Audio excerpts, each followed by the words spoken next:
You're approaching retirement. Maybe you are retired already. You're 50 something, you're 60 something, you can even be 70 something. It doesn't matter the age. You've spent your entire life building a career, probably decades worth of just honing your skills. You were the man that everybody went to for questions and answers. Everything that you knew, you brought out through your decades of knowledge, that experience that you had. Also, you were the provider all these years. Your entire adult working life, you worked. You built a career. And you probably planned for this day to come for a long time.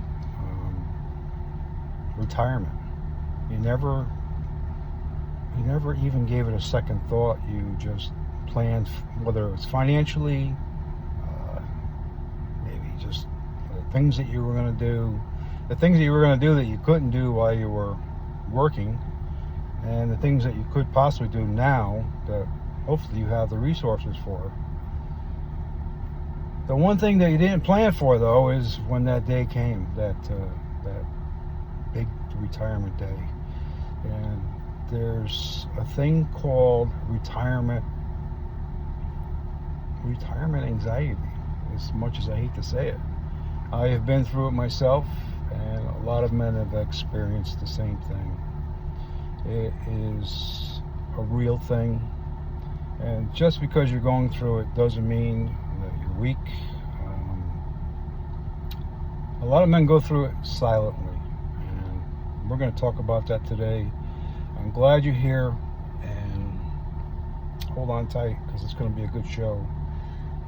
Welcome to Turn It Up with your host, Al Maldonado. As you can see, I'm talking out of my car because I thought this was really an important thing. It's been on my mind for a long time.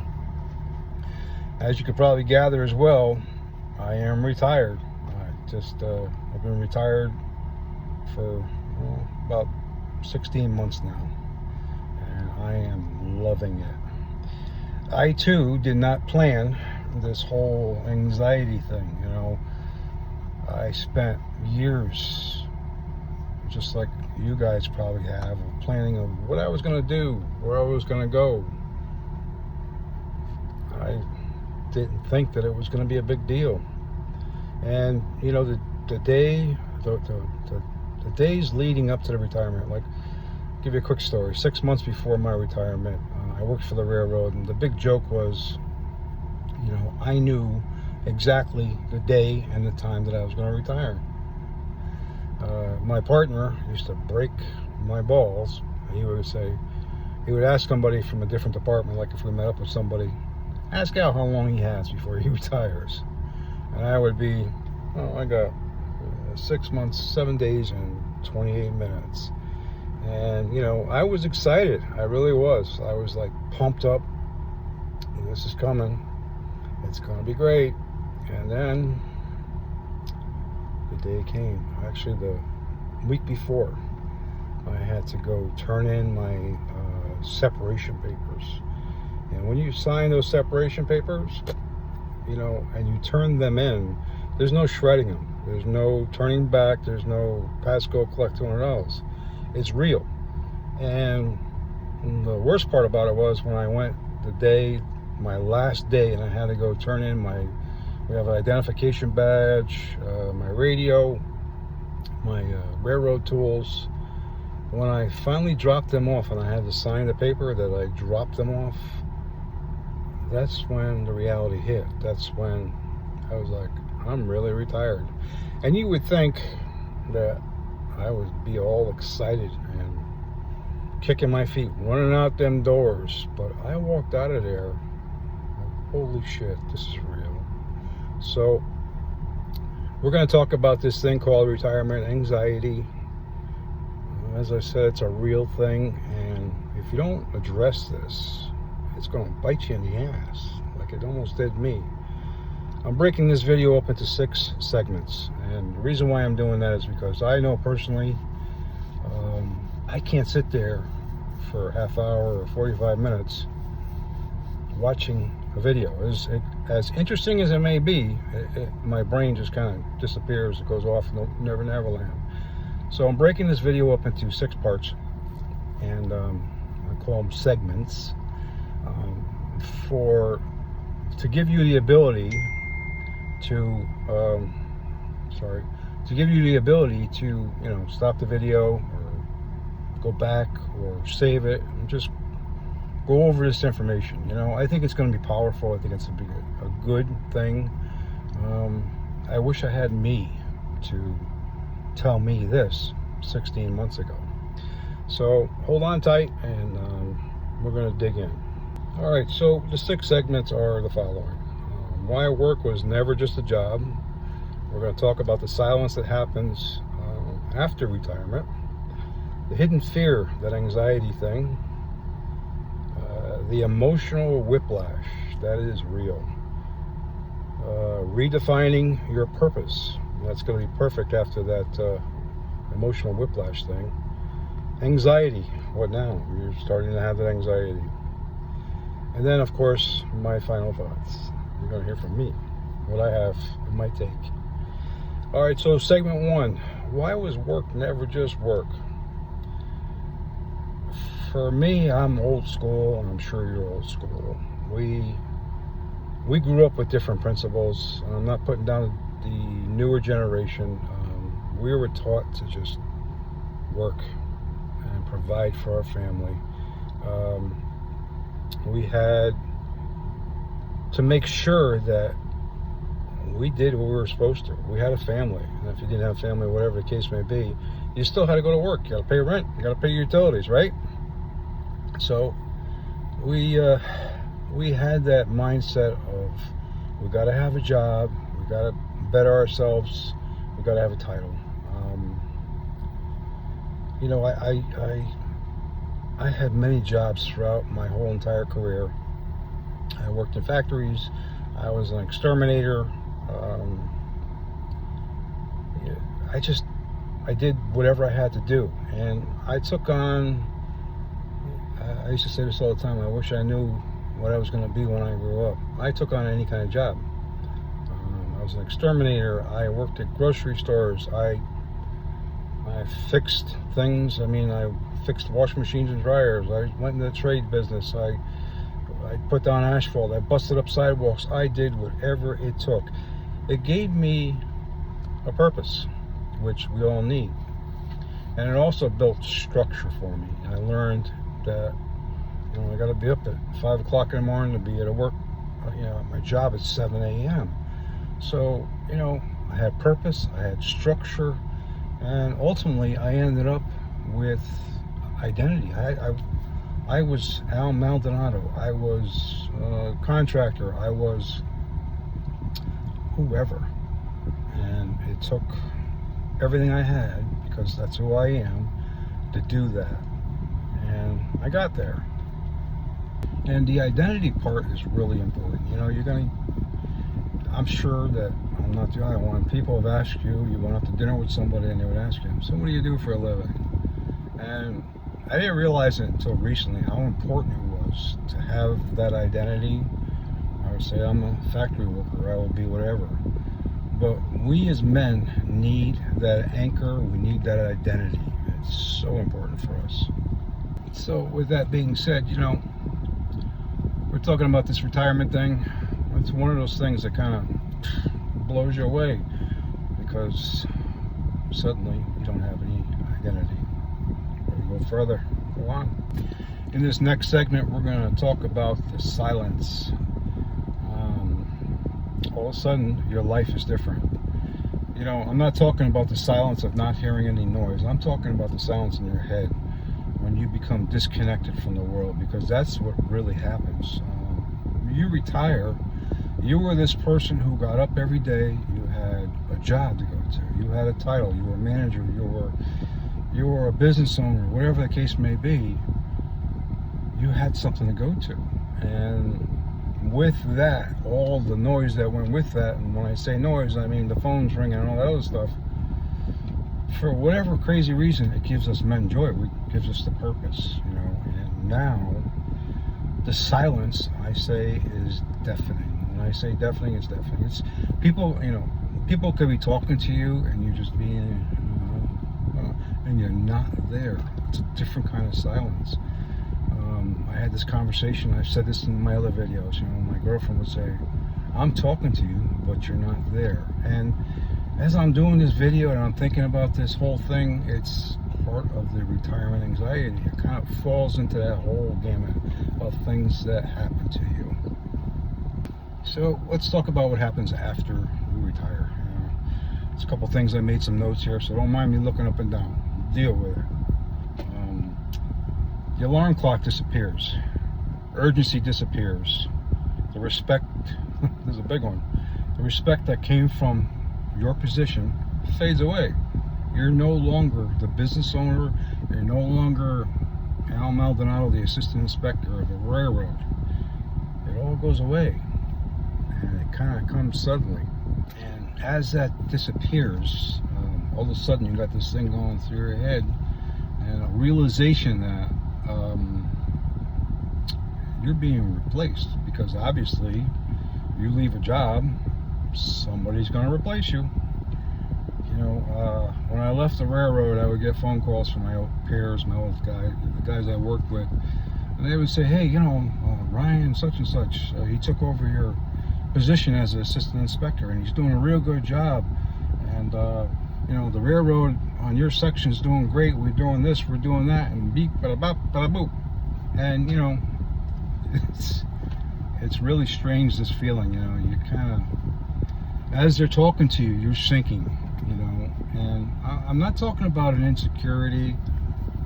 I'm just talking about, we had this thought in our head that we were the man, we were the guy, we did what we had to do, and there's nobody that can do what we do. Well, guess what? There are. And I'm grateful that somebody younger is taking over my position. I hope them the best, and I hope that they move forward and do just like I did. I had a great career, and I give a thumbs up for those people. You can't slight the younger generation, even though we get a little butt hurt because we think that we were the guy. Gotta let it go. So here we are again. We're in segment 3. That hidden fear, the anxiety. Underneath retirement anxiety is one quiet fear. If I'm not producing, do I still matter? And that is a big thing with us guys, especially old-time guys. It took me, 3 months to settle into, I don't have an alarm clock anymore. I don't have to get up for a job. I don't have nothing to do except what I want to do. And I'm no longer producing that paycheck anymore. It's just it's a weird feeling. Don't get me wrong, it's a good feeling, but it's a weird feeling in the beginning. And you're not producing, you're not, producing this, getting a paycheck. It's just different. And for decades, I personally equated my identity to that paycheck, that title. It's different now. And now, with it being different, you have the title now of being retired. You have people coming up to you and saying, hey, you're retired, congratulations. Or you try and go do something for somebody and they go, oh, no, slow down, you're retired. Why do you have to do this? Relax. Let me tell you something, Chief. It burns my ass up because I am a go-getter. I just love to do stuff. And just because I'm retired doesn't mean that I can't do anything anymore. And this is the thing that we don't think about when we're 30 or 40 or 50 or whatever. We don't think about this part of our life. I think back of just me doing the same thing to somebody who was retired. I'd be like, oh, relax, you're retired, enjoy life. And now, here I am. It's me. I can only imagine what those people felt like, especially men, It's hard. It really is. And I understand now. And with that whole butthurt thing and the whole thing about being retired and people wanting you to take it easy. You know, before I go any further, you know, I am starting to like equate this thing called retirement as like, I don't know if you can understand this or if you can relate. It's just like when I hear about somebody being retired, it's just like they're just blah. They're not doing anything.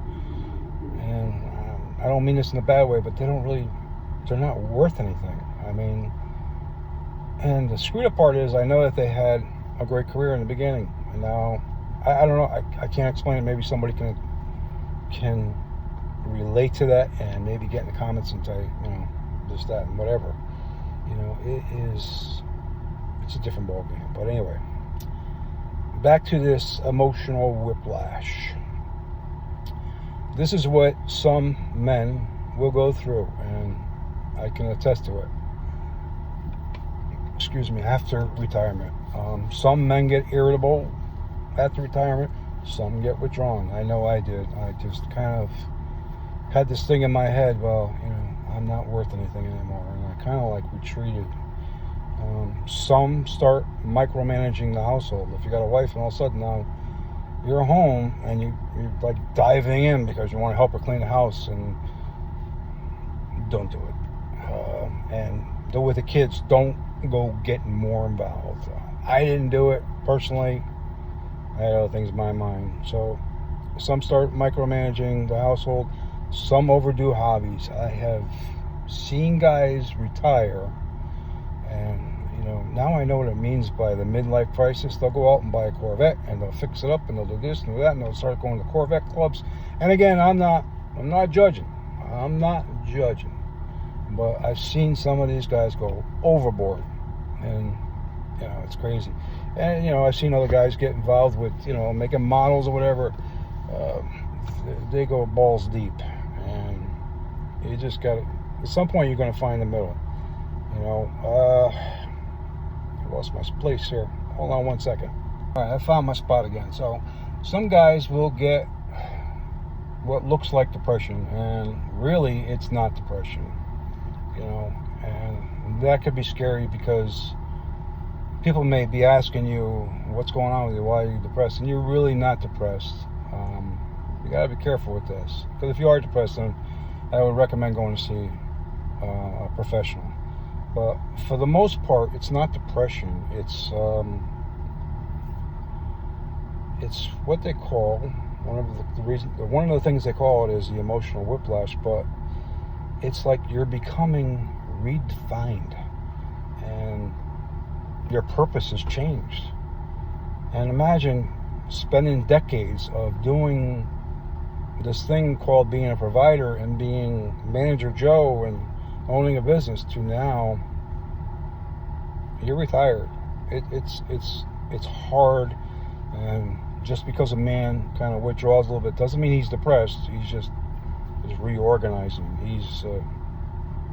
He's learning to change. So again, if you're feeling depressed, and you really feel depressed, I would seek professional help. But if not, just why don't you start to reassess what your feelings are. You know, we as old school guys, we tended to not pay attention to our feelings as much because we were taught you can't have feelings, you're weak. Well, that's not the case. So it is, for the most of us, it's just a transitional shock. So, and with that transitional shock, that's going to bring me into the next part, which I think is really great, and it's called redefining your purpose. Here's a shift that changes everything. Purpose. Now listen to me now. It took a long time to write this stuff out, so pay attention. Purpose does not retire. Employment does. Did you get that? Purpose does not retire. Your employment does. Your job does. Not your purpose. You still have wisdom. You still have experience, knowledge. They can't take that away from you. It's still there. And you still have influence. But now you get to choose how to use it. That is huge. And let me give you some FYIs of how you should be using it. I'm just saying. I think that's good advice. So you can use it to do mentorship. There's tons of programs out there. My old guy wants to say check the phone book, but they don't make phone books anymore. Check the internet.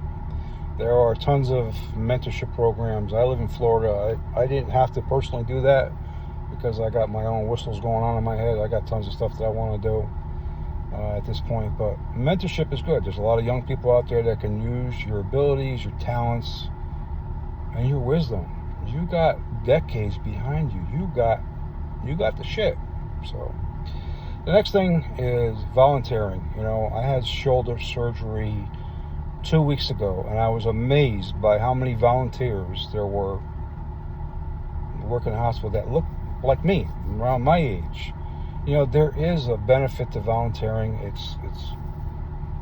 It's a good feeling, and you end up creating a lot of gratitude. You see a lot of people going through their ups and downs. I mean, it is a good experience. Somebody else had told me that, you know, there are hospices that you should go to, that you should volunteer. That might be a little too deep for you, but that's going to give you a whole new perspective on your mortality, and it's going to make you really feel grateful for who you are and what you got. The other thing is building something small. You know, we talked about hobbies before. Build something small, like I'm doing this right now. And to me, telling you and talking to you in my car as I'm burning all this freaking gas, this is something that I want to build. I am terrible on camera. I'm terrible speaking. I'm not eloquent in that respect, but I felt strongly enough to like come on here and talk to you people, talk to you personally, you know, about this retirement anxiety. It's a real thing, you know. So this is something that I'm starting. It's small. I'm hoping it will get bigger. I'm not doing this because of the money. I'm not doing this for fame or anything. I'm doing this because it's going to make me feel good. It's kind of like the volunteer thing. If I make money, I make money. Whatever. So, here's another good one. Got to keep looking at my notes. Reconnecting with your kids. This was big for me. You know, your kids are probably grown if you have kids, and you're no longer dad. You're still dad, but you're no longer that guy who brings the paycheck home, who does the discipline, who's the guy, you know. That's the guy who brings the stuff home, you know, who makes it possible for us to eat, put a roof over our head. You are now the man that they want to look up to, that they want to get information from, to gather your wisdom from. You have all of this. Reconnect with them. You'll be blown away. I mean, I had a conversation with my son yesterday, and it was incredible. I am so proud of my kid. You know, he went from a lot of problems to he's running a company now, basically.